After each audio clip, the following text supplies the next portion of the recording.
Je suis le cep, et vous êtes les sarments. Celui qui demeure en moi et en qui je demeure porte beaucoup de fruits, car sans moi vous ne pouvez rien faire. Jean 15, 5. La vie du sarment est une vie d'étroite communion. Qu'est-ce que le sarment doit faire? Vous connaissez ce mot précieux, inépuisable que Christ a employé. Demeurer. Votre vie doit être une vie qui demeure. Et comment cette vie peut-elle demeurer?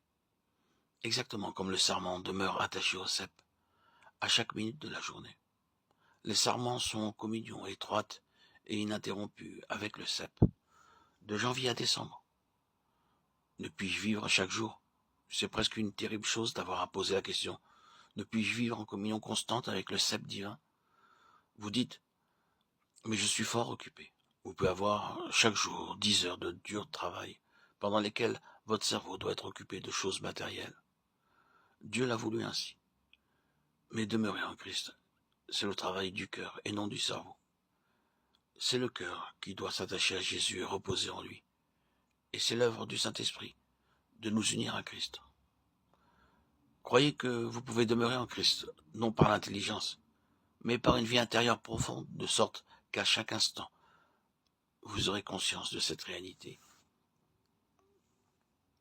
Que Jésus soit béni, je suis encore en lui.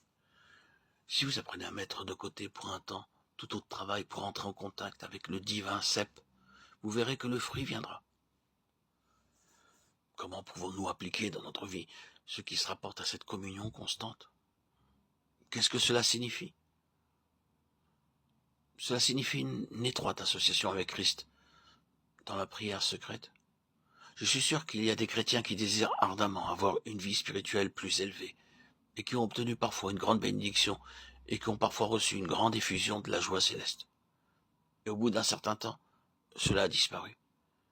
Ils n'ont pas compris que la communion intime, personnelle et actuelle avec Christ est une nécessité absolue de la vie journalière.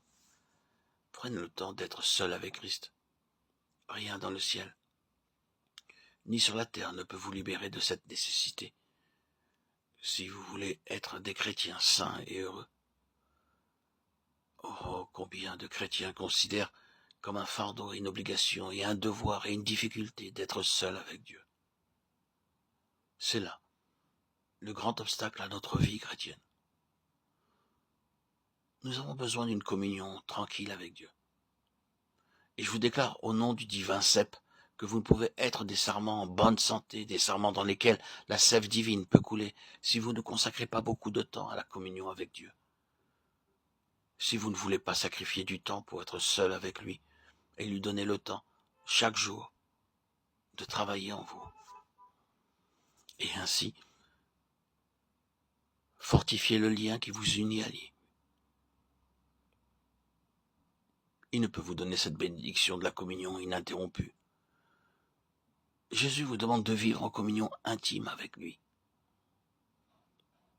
Que chacun de nos cœurs dise, « Ô Christ, c'est cela que je désire ardemment, c'est cela que je choisis. » Et il vous le donnera avec joie.